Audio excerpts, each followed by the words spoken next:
ఆకాశవాణి హైదరాబాద్ కేంద్రం. ఓటు హక్కు వినియోగం దేశ ప్రగతికి సోపానం. ఈ అంశంపై చర్చాగోష్ఠి ప్రత్యక్ష ప్రసారం వింటారు.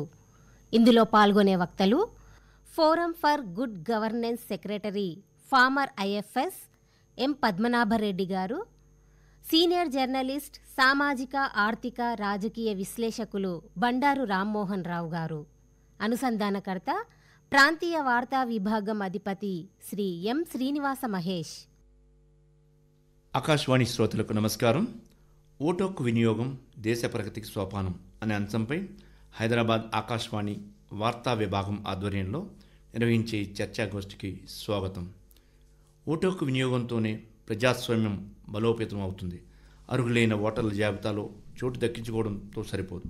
వజ్రాయుధం లాంటి ఓటును సమర్థవంతంగా సక్రమంగా వినియోగించినప్పుడే దేశ ప్రగతికి పనిచేసే ప్రజాప్రతినిధులు ఎన్నుకోబడతారు. ఓటే ప్రతి పౌరుడి బంగారు భవిష్యత్తుకు దిక్సూచి, ప్రతి ఓటు రేపటి మార్పు కోసం, ప్రతి ఓటు బంగారు భవిష్యత్తు కోసం, ప్రతి ఓటు చైతన్య స్ఫూర్తి కోసం అనే అంశాల ప్రాతిపదికగా ఓటర్లు ఓటు హక్కును వినియోగించుకోవాలి.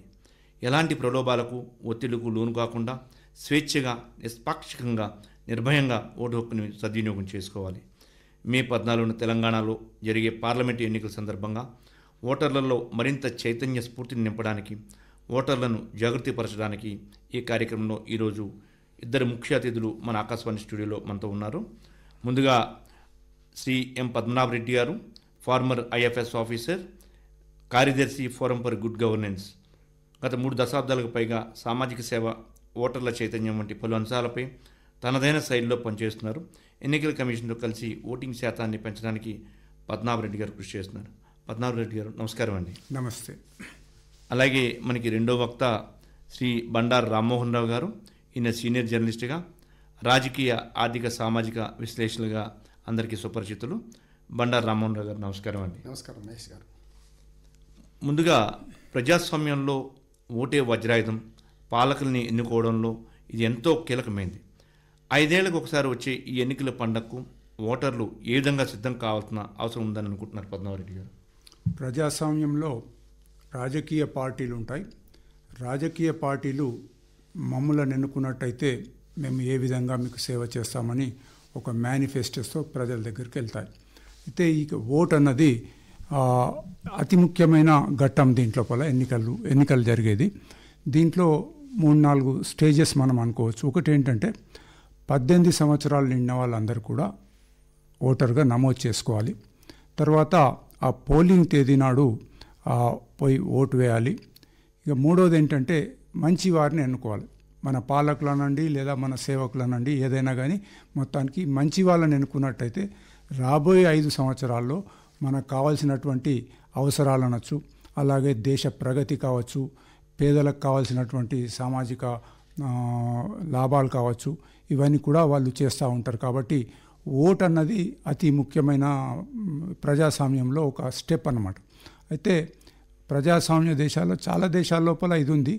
కొన్ని దేశాల్లో 70-80% వరకు ఓటింగ్ జరుగుతూ ఉంది. మన దేశంలో సుమారుగా 60% దగ్గరనే ఆగిపోతుంది. అది కూడా గ్రామాల్లో అయితే 95%, 99% ఉంటుంది. సిటీలలోకి వచ్చే వరకు 40-50 కంటే దాటడం లేదు. మన హైదరాబాద్లోనే చాలా అసెంబ్లీ కాన్స్టిట్యుయెన్సీలో 45% ఓటింగ్ అవుతూ ఉన్నది. దీనికి రకరకాల కారణాలు ఉన్నాయి. ఇవన్నీ కూడా ఎలక్షన్ కమిషన్ కూడా దృష్టి పెట్టింది. ఓటర్ను అవేర్నెస్ చేయడానికి ముఖ్యంగా ఫస్ట్ స్టెప్ ఓటరుగా నమోదు కావడం, రెండవది ఓటింగ్ డేట్ నాడిపోయి ఓటు వేయడం. ఈ 2 కూడా కావాలి. ఇక ఓటర్గా నమోదు అయ్యడం అనేది డేట్ అయిపోయింది. ఇప్పుడు మనకు ఇక నెక్స్ట్ స్టేజ్ ఏంటంటే ఓటింగ్ చేయడం.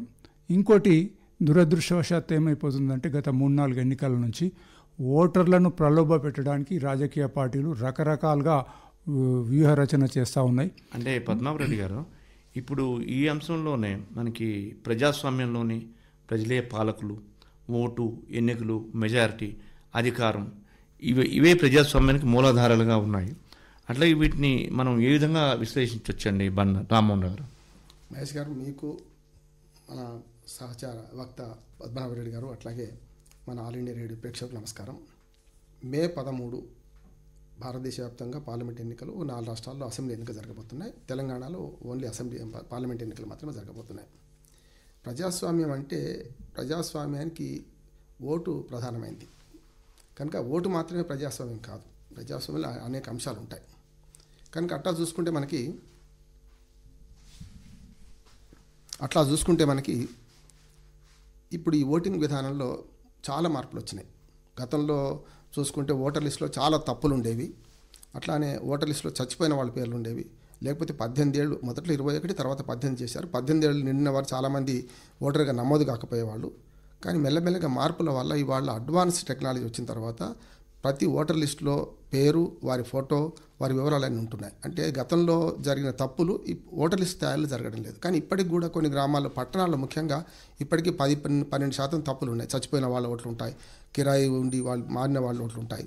దీన్ని ఆధారం చేసుకొని ఎన్నికల కమిషన్ స్వీప్ అంటే systematic voter education and participation అని చెప్పి స్వీప్ అనే దాన్ని ప్రారంభించింది. ఈ స్వీప్లో మంచి అంశాలు ఉన్నాయి. ఓటర్ నమోదు నుంచి మొదలుకొని పోలింగ్ బూత్ వరకు వెళ్ళే సందర్భంలో ఏ స్టేజ్లో ఏం చేయాలని, మళ్ళీ ఇందులో 6 అంశాలు వేరువేరుగా ఉన్నాయి. ఓటర్ అవేర్నెస్ కోసం వేరే ఉన్నాయి, అధికారుల అవేర్నెస్ ఉన్నాయి, మళ్ళీ పార్టీస్కి అవేర్నెస్ ఉన్నాయి. ఇట్లా చూసుకుంటే ఓటింగ్ సిస్టంలో వచ్చిన మార్పులు ఏమిటి, ఎట్లా అనేది పెద్ద ఎత్తున ఈ స్వీప్లో 5-6 అంశాలు ప్రస్తావించారు. ఇది చాలా పనికి వచ్చేవి. నేను చాలామంది ఎన్నికల నిఘా వేదిక తరఫున రాష్ట్రమంతా తిరుగుతుంటే చాలామంది కలెక్టర్లు పార్టీల కంటే ఎక్కువ ప్రచారం చేస్తున్నారు. నిజంగా చెప్పారంటే రాజకీయ పార్టీల కంటే ఎక్కువగా ప్రచారం చేస్తున్నారు. అది సరిపోదు. ప్రజల భాగస్వామ్యం లేకుండా ఏం చేయదు. స్వీప్లో లాస్ట్ పార్టిసిపేషన్ ఆఫ్ పీపులే కదా, ప్రజల భాగస్వామ్యం ఉండాలి. ఎప్పుడు అవుద్దంటే మన ఓటుకి మనకు అందే సౌకర్యాలకి ఆ లంకెను ప్రజలు అర్థం చేసుకున్నాడు ఓటింగ్ పోతారు. ఇవాళ ప్రజలు ఓటుకు డబ్బులు తీసుకుంటున్నారు మనం ఆరోపిస్తున్నాం. కానీ డబ్బులు తీసుకోవడానికి ఎందుకు పాల్పడుతున్నారు అంటే ఆ ఓటు వల్ల మాకు వచ్చే లాభాలు ఏమిటి తెలుస్తలేదు వాళ్ళకు. మనం చేయాల్సిన స్వీప్లో కేవలం ఓటర్ నమోదు ఇవి మాత్రమే కాదు, ప్రభుత్వం చేయాల్సిన, మన స్వచ్ఛంద సంస్థలు చేయాల్సింది ఏంటంటే ఈ ఓటు వల్ల మాకు అందే ప్రయోజనాలు సరిగ్గా అందుతాయి. అంటే ఆ లెంకెను మనకు అర్థం చేసుకోగలిగితే ఓటేస్తారు. లేకపోతే చచ్చిన దానికి వచ్చిందే కట్టమని డబ్బులు తీసుకుంటారు, ఓటేస్తారు. ప్రజలు అన్నా లేకపోతే రాజకీయ పార్టీలు అన్నా, నా అభిప్రాయం ఏంటంటే మహేష్ గారు, ప్రజలు తప్పు చేయడం లేదు. ప్రజల దగ్గరికి పోయే పార్టీలు డబ్బులు ఇస్తున్నారు, వ్యక్తులు డబ్బులు ఇస్తున్నారు. నేనేమంటున్నానంటే ప్రజలకు మనలాంటి వాళ్ళం అందరం అర్థం చేసే విధంగా ఈ ఓటుకు నా జీవితానికి సంబంధం ఉన్నది అని చేయకపోతే ఓట్ అండ్ షౌట్, ఓటేస్తారు, అరుస్తారు ప్రభుత్వాల మీద, రేపే దిగిపోమంటున్నారు. ఇది జరగకుండా ఉండాలంటే ప్రధానమైన అంశం ఏంటంటే ఓటర్ల చైతన్యంలో ఈ ఓటుకు మా జీవితాలకు ఉన్న సంబంధాన్ని మనం చెప్పగలిగితే అప్పుడు ఓటును సరైన సద్వినియోగం చేసుకుంటాం. అలాగే ఇప్పుడు మనకి పద్మావరెడ్డి గారు, మనకు ప్రస్తుత సమాజంలో ఇప్పుడు ఉన్న పరిస్థితుల్లోని రామ్మోహన్ గారు చెప్పినట్లు కూడా ఓటుకు నోట్ల పంపిణీ అనేది బహిరంగ రహస్యంగా మారిపోయింది. అయితే నీతి నిజాయితీతో కూడిన గెలుపు కంటే నా దగ్గర డబ్బులు ఉన్నాయి, ఇన్ని కోట్లు ఉన్నాయి, ఇన్ని కోట్లు నేను ఖర్చు పెట్టి గెలిచే సంస్కృతి పెరిగిపోతున్నట్లుగా మనకు కనబడుతున్నది. అయితే దీన్ని మనం ఏ విధంగా అరికట్టగలమని భావిస్తున్నారు? అంటే చట్టంలో ప్రొవిజన్స్ ఉన్నాయి. ఇప్పుడు ఐపీసీలో సెక్షన్ 171 అని ఉంది. దాంట్లో ఓటర్లను ప్రలోభ పెట్టినట్టయితే 1 year ఇంప్రిజన్మెంట్ కూడా ఉంది. అంటే ప్రలోభం కూడా వాళ్ళు చెప్పినారు, డబ్బులు కానీ, మద్యం కానీ, లేదా కుల సంఘాల మీద కానీ ఇవన్నీ ఉన్నాయి. అలాగే మతం పేరు మీద, కులం పేరు మీద, ప్రాంతం పేరు మీద కూడా వీళ్ళు ఓటర్లను ప్రలోభ పెట్టకూడదు. ఇక్కడ వచ్చింది ఏంటంటే సిటీలో ఎందుకు తక్కువ ఓటర్ ఇదవుతుందనంటే పర్సంటేజ్ సిటీలో మేము చాలా సర్వే చేసి చూసినాము. ఎడ్యుకేటెడ్ పీపుల్ మన దగ్గర హైదరాబాద్ నగరంలో బంజారా హిల్స్, జూబ్లీ హిల్స్ అటువంటి ప్రాంతాల్లో లో పోలింగ్ వస్తూ ఉన్నది. ఎందుకనంటే వాళ్ళ కేర్లెస్, డబ్బు ఉంది, పరిచయాలు ఉన్నాయి అధికారులతోని, కాబట్టి వాళ్ళకి కావాల్సిన పనులు వాళ్ళు చేయించుకుంటారు. తర్వాత ప్రభుత్వం మీద ఆధారపడరు. అందుకోసమని అక్కడ లో పర్సంటేజ్ అవుతుంది. గ్రామాల్లో అయితేనేమో ప్రతి వారు ఓటేస్తారు. ఇంక ఇంట్రెస్టింగ్ థింగ్ ఏంటంటే మన భారతదేశ డెమోక్రసీలో గ్రామాల్లో ఓటర్ లిస్టులో పేరు లేకుంటే ఏడ్చిన వాళ్ళు, నేను చచ్చిపోయిన వాడికి ఇందుకు లెక్క, ఓటర్ లిస్టులో నా పేరు లేదు, నేను ఓటేయలేదని. అంత ప్రాముఖ్యత. రకరకాలుగా ఒక ఓటింగ్ పండుగ అని చెప్పేసి కొత్త బట్టలు వేసుకొని వచ్చి ఓటేసే వాళ్ళు ఉన్నారు. అంటే వాళ్ళకున్న స్పిరిట్ సిటీలో ఉన్న వాళ్ళకి లేదు, ఎడ్యుకేటెడ్ పీపుల్ లేదు. దురదృష్టం ఏంటంటే ఎవడేస్తే మనకేందని సిస్టమ్ అట్లా మారిపోయింది. పొలిటికల్ సిస్టమ్ ఎట్లయిపోయిందంటే నిజాయితీగా దేశాన్ని అభివృద్ధి చేద్దాం, పేద ప్రజలకు సాయం చేద్దాం అన్నది తక్కువ ఉన్నది. ఏ విధంగా మనం ఎన్నికల్లో గెలవాలని రామ్మోహన్ రావు గారు చెప్పినట్టు ప్రజలకు ఈ ఓటుతోని మా జీవితాలు బాగుపడతాయి అన్న ఆ లింక్ ఏదైతే మనం కలపగలిగినప్పుడు తప్పకుండా అందరూ ఓటేస్తారు. ఈ యొక్క ఎడ్యుకేటెడ్ పీపుల్ ఒక క్రికెట్ మ్యాచ్ ఉంటానా డెవలప్ అయి పెద్దగా ఓటేరు.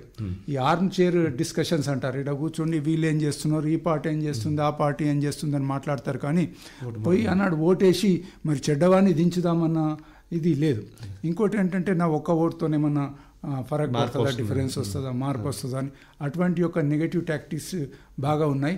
ఇప్పుడు మన రాష్ట్రంలో కానీ 2 తెలుగు రాష్ట్రాల్లో కానీ ఓటింగ్ పర్సంటేజ్ తగ్గడానికి ఎడ్యుకేటెడ్ పీపుల్, అన్ఇంట్రెస్టెడ్ మనీడ్ పీపులే కారణం. కానీ పాపం గ్రామాల్లో పేద ప్రజలు మాత్రం వాళ్ళు డబ్బు తీసుకోవచ్చు తీసుకోకపోవచ్చు కానీ ఓటు మాత్రం వేస్తూ ఉన్నారు.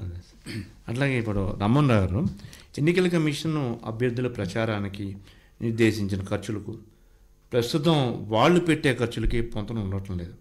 ఎన్నికల్లోనే ఈ మనీ ఫ్లో అనేది తగ్గించడానికి మీ సలహాలు సూచనలు చెప్పండి. దాదాపు మేము 99 నుంచి ఎన్నికల నిఘాలో పాల్గొంటున్నాను నేను. అప్పుడు 25,000 రూపాయల అసెంబ్లీకి, 75,000 రూపాయలేమో పార్లమెంట్కి ఉండేవి. కానీ వాళ్ళ 40 లక్షల రూపాయల అసెంబ్లీకి, 90 లక్షల రూపాయలు పార్లమెంట్కి ఉన్నది. ఇది తప్పే. 97 అసెంబ్లీ నియోజకవర్గాలు అయితే ఒక పార్లమెంట్ నియోజకవర్గం, 90 తప్పే.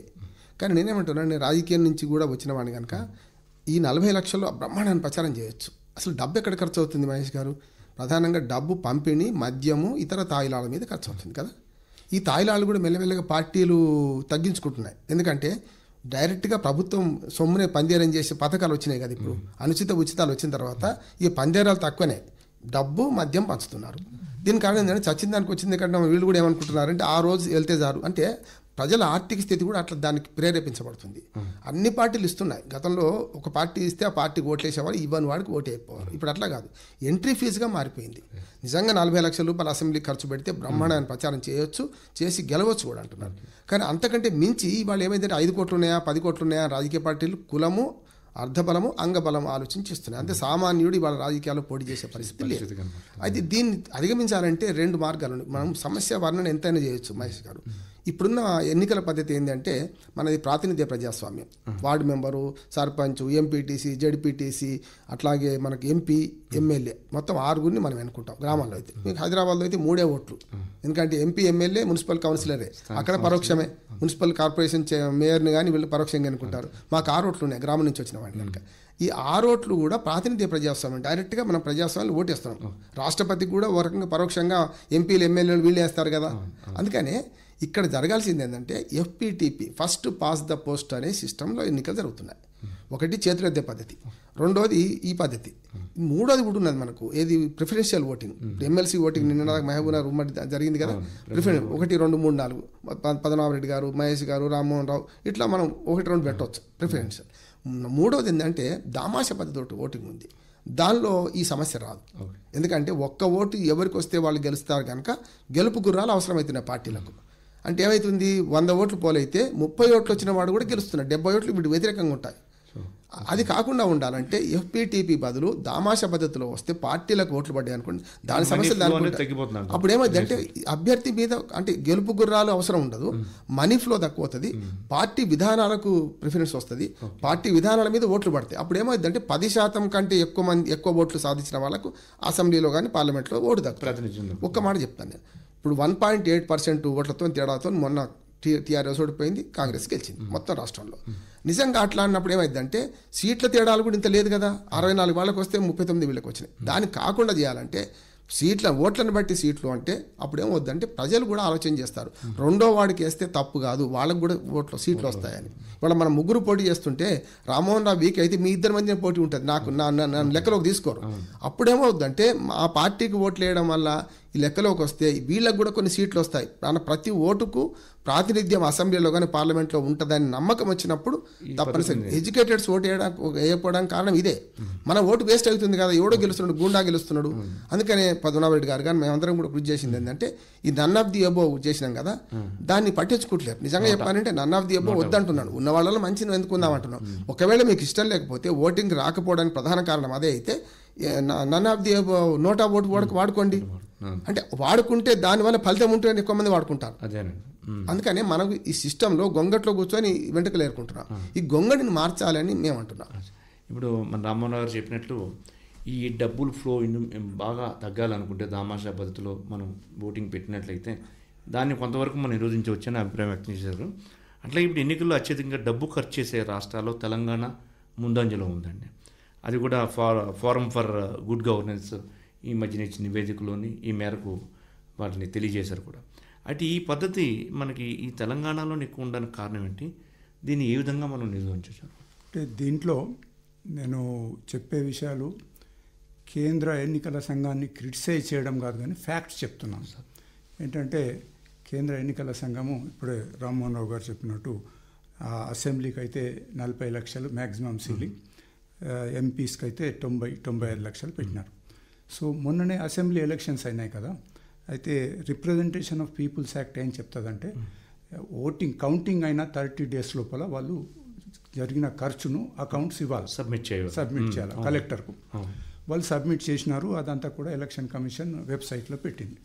మేము అవన్నీ డౌన్లోడ్ చేసి ఎవరెవరు అంటే సీరియస్ క్యాండిడేట్ 3 పార్టీలు ఇది ఇస్తే 20 నుంచి 30 లక్షల లోపలనే అందరి.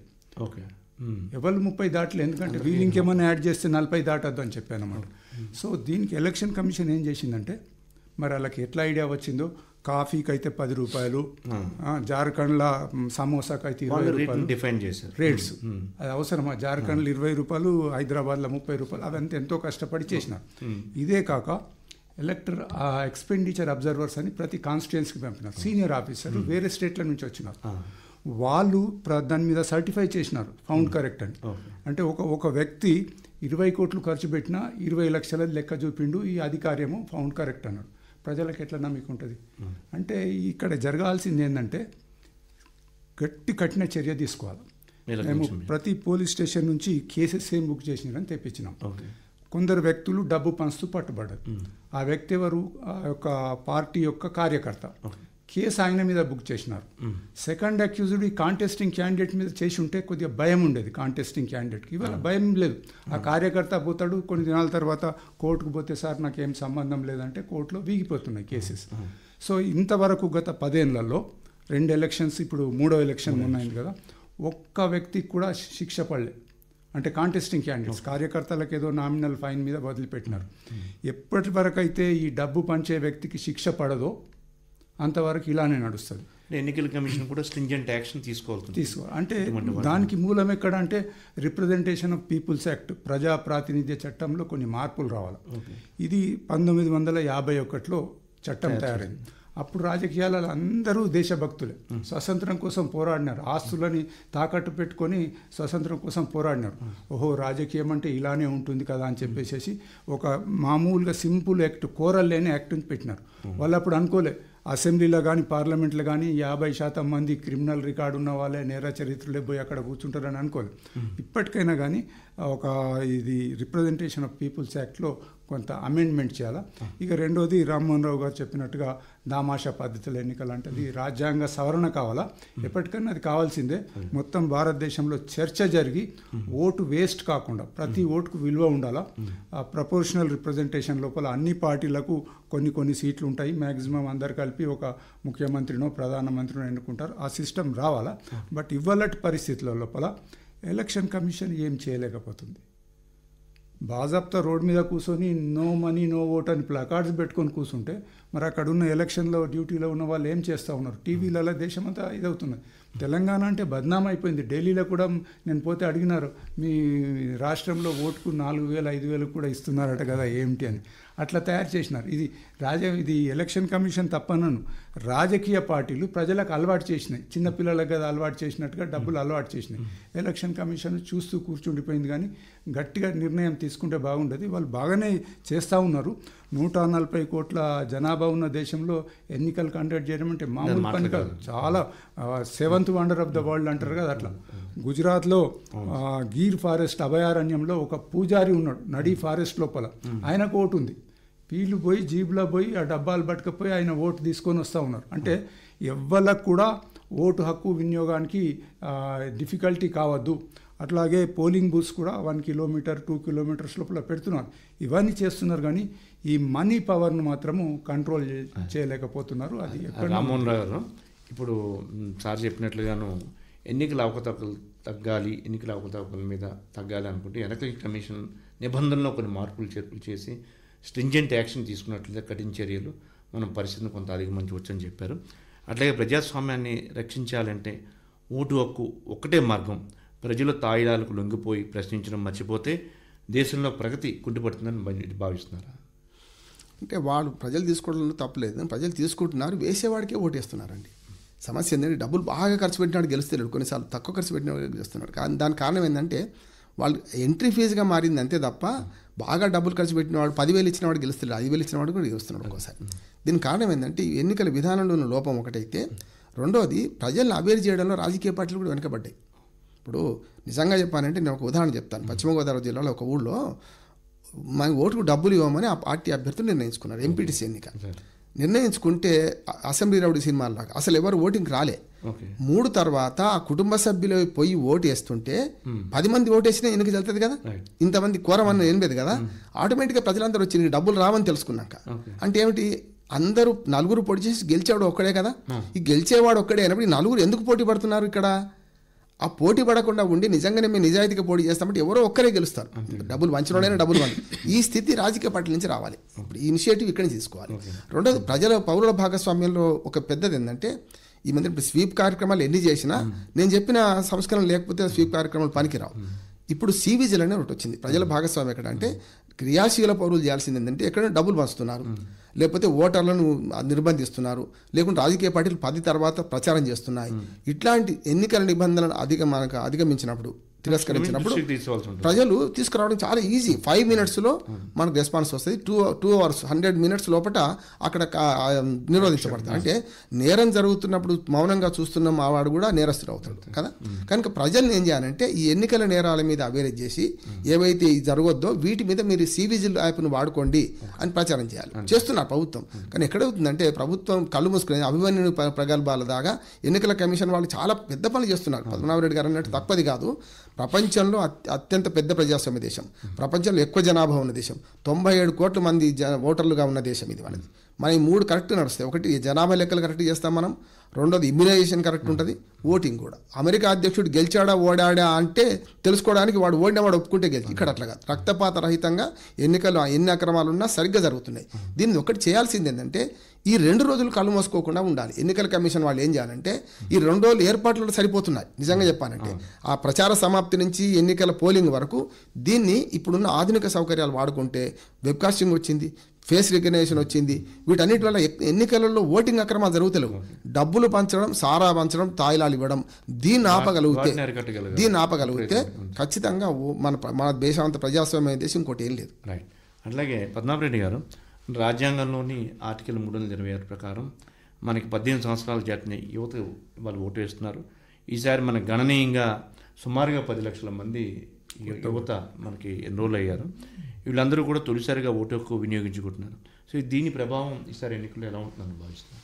తప్పకుండా యంగ్స్టర్స్, ఎడ్యుకేటెడ్ పీపుల్ ఎలక్షన్ ఎరీనాలకు వచ్చినప్పుడు మంచి వాళ్లకు ఓటు వేయడం జరుగుతుంది. మేము ఈ మధ్యలో చాలా కాలేజెస్లో అంటే ఫైనల్ ఇయర్ స్టూడెంట్స్ ఎవరైతే కొత్తగా ఓటర్గా నమోదైనారో మీటింగ్స్ పెట్టి మాట్లాడుతుంటే వాళ్ళకి చాలా ఉత్సాహంగా ఉంది, ఏదో ఓటేయాలా మేము ఇచ్చేయాలని చెప్పేసి అనమాట.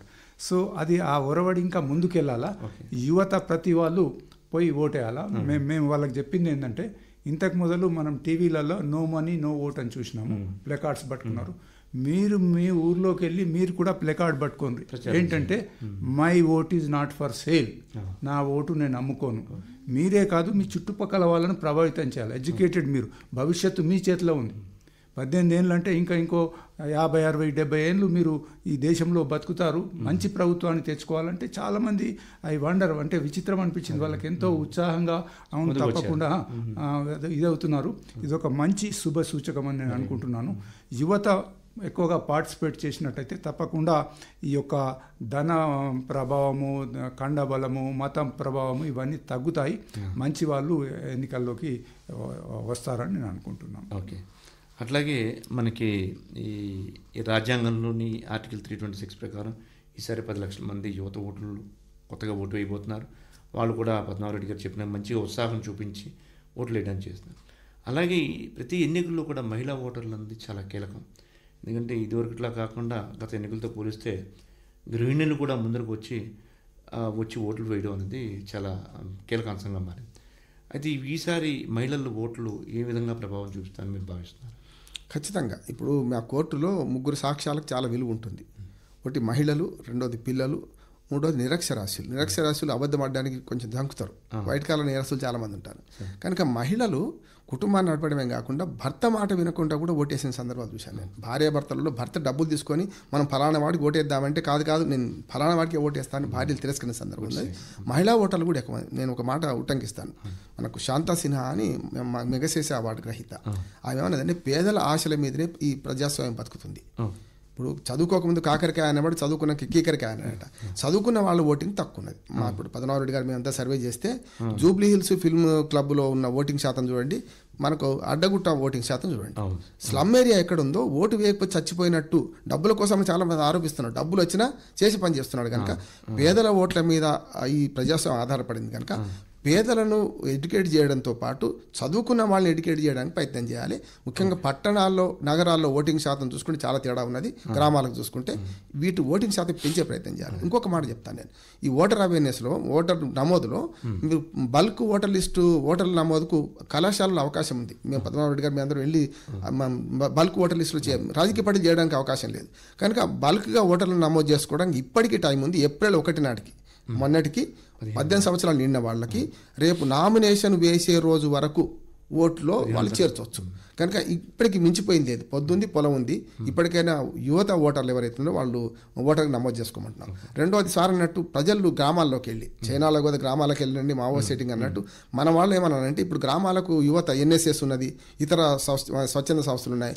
ఈ కళాశాల ప్రిన్సిపాల్స్ దీన్ని ప్రోత్సహించి ఈ మధ్యన 2K రన్లు 5K రన్లు చేస్తున్నారు ఓటర్ అవేర్నెస్ కోసం. దాంతోపాటు డైరెక్ట్గా ప్రజాస్వామ్యంలో పబ్లిక్ దగ్గరికి వెళ్ళే గ్రామాలకు అవసరం లేదు. గ్రామాల్లో వాళ్ళు వద్దన్నా ఓటేస్తారు. మీరు వీళ్ళు చేయాల్సింది పట్టణాల్లో నగరాల్లో ఓటింగ్ శాతం పెంచినట్టు కనుక కార్యక్రమాలు చేస్తే తప్పనిసరి ఓటింగ్ పెరుగుతుంది. పెరగడంతో పాటు నిజాయితీగా ఓటు వేసే సంఖ్య నిజంగానే ఒకసారి అనుకుంటే మనకు చదువుకున్న వాళ్ళు కూడా మంచిగా ఓటేసాం అంటే నిర్లిప్తత ఉంది. మాకు ఏం కాదు కదా ఈ ఓటు వేస్తే ఏమవుతుంది అనుకుంటున్నారు. ఆ మార్పు చేయాలి. మనం ఓటేద్దాం, మన ఓటు మన గౌరవం మన బాధ్యత అనే దాన్ని మనం ప్రచారం చేయాలి. అదే పద్మనాభ రెడ్డి గారు, అట్లాగే ఇప్పుడు మనకి ఇందాలు మనం మాట్లాడుకున్నాం. ఈ గ్రామీణ ప్రాంతాల్లోని మనకి 70% 80% పోలింగ్ నమోదవుతుంటాయి. పట్టణాలకు వచ్చేసరికి ఎస్పెషల్లీ మన హైదరాబాద్ లాంటి సిటీలో 40% కూడా చాలా గగనంగా మారుతున్నారు. మీకు ఉదయం పోలింగ్ స్టార్ట్ అయిన దగ్గర నుంచి సాయంత్రం దాకా ఎక్కడైనా పెరుగుతుందా అనుకుంటే ఓటింగ్ శాతం అనేది పెరగట్లేదు. ఈ అర్బన్ ఏరియాస్లోని ఎందుకని ఈ పరిస్థితి ఉంది?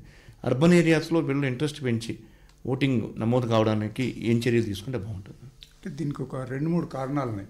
ఒకటి ఏంటంటే ఓటర్ లిస్ట్ అన్నది చేసేది గ్రామాల లోపల రెవెన్యూ పీపుల్ చేస్తారు. వాళ్ళకి పర్ఫెక్ట్ ఐడియా ఉంటుంది ఏ ఇంట్లో ఎవరున్నారు. గ్రామం లోపల విలేజ్ అడ్మినిస్ట్రేటివ్ ఆఫీసర్ అనండి ఇంకా వేరే ఇతర ఆఫీసర్స్. సో గ్రామాల్లో ఓటర్ లిస్టు 99% కరెక్ట్గా ఉంటుంది. అదే సిటీలోకి వచ్చేవరకల్లా ఆ వర్క్ ఏదైతుందో మున్సిపాలిటీకి అప్పగించినారు. ఇది అడిషనల్ డ్యూటీగా అయిపోయింది వాళ్ళకు. తర్వాత మున్సిపల్ వాళ్ళు తయారు చేసిన ఓటర్ లిస్టు కొంచెము అంత సరిగా ఉండటం లేదు. సిటీలో ఇంకోటి షిఫ్ట్స్ ఉంటాయి, ఫ్రీక్వెంట్ షిఫ్ట్స్ ఉంటాయి. కిరాయి ఈ ఇంటికి వెళ్ళి ఆ ఇంటికి వెళ్ళిపోతుంది. అటువంటప్పుడు ఇమీడియట్గా ఆ అసెంబ్లీ కాన్స్టిట్యుయెన్సీకి ట్రాన్స్ఫర్ చేసుకునే ప్రయత్నం చేయాలా. దాంట్లో చట్టంలో ప్రొవిజన్ ఉంది, ట్రాన్స్ఫర్ చేసుకోవచ్చు, ఫామ్ 8 ఫిలప్ చేసి చేసుకోవచ్చు. అది జరగడం లేదు. తర్వాత చనిపోయిన ఓటర్ల పేర్లు తీసేయడం లేదు. దాంతో ఓటర్ లిస్టులో 15% వరకు తప్పుడు తడక. అంటే ఓటర్ లిస్టులో 100 మంది పేర్లు ఉంటే 85 మందే ఉంటున్నారు. ఆ 85 మందిలో 45 మంది కంటే ఎక్కువ ఓటు వేయడం లేదు. సో ఈ కారణాలతోని సిటీ లోపల తగ్గుతుంది. అది మన ఒక తెలంగాణ ఆంధ్రాలోనే కాదు, ఎక్కడైనా కాస్మోపాలిటన్ సిటీ బాంబేలో కూడా, బాంబే లోపల మున్సిపల్ ఎలక్షన్స్లో 40% ఓటర్ అయ్యాడు. ఈ పరిస్థితికి మనకు మారాలంటే మరికొన్ని కఠినమైన చర్యలు తీసుకోవాల్సిన అవుతుంది. ప్రజల్లోని ముఖ్యంగా అర్బన్ ఏరియాస్లో మరింత చైతన్యం ఒకటే మాట్లాగే మనకు 2 చోట్ల ఓటు ఉన్న వాళ్ళు ఉంటారు, వాళ్ళని కూడా తీసేయాలి. గ్రామాల్లో పట్టణాల్లో ఆంధ్రప్రదేశ్లో తెలంగాణలో 2 చోట్ల ఓట్లు. ఎన్నికల కమిషన్ ఈ విధంగా చర్యలు తీసుకున్నట్లయితే మరింత సత్ఫలితాలు లభిస్తాను.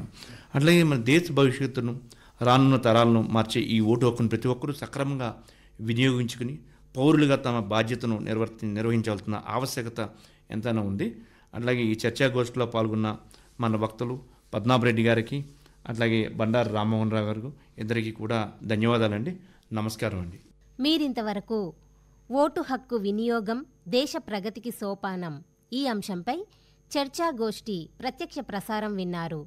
ఇందులో పాల్గొన్న వక్తలు forum for good governance secretary former IFS M Padmanabha Reddy గారు, సీనియర్ జర్నలిస్ట్, సామాజిక, ఆర్థిక, రాజకీయ విశ్లేషకులు బండారు రామ్మోహన్ రావు గారు.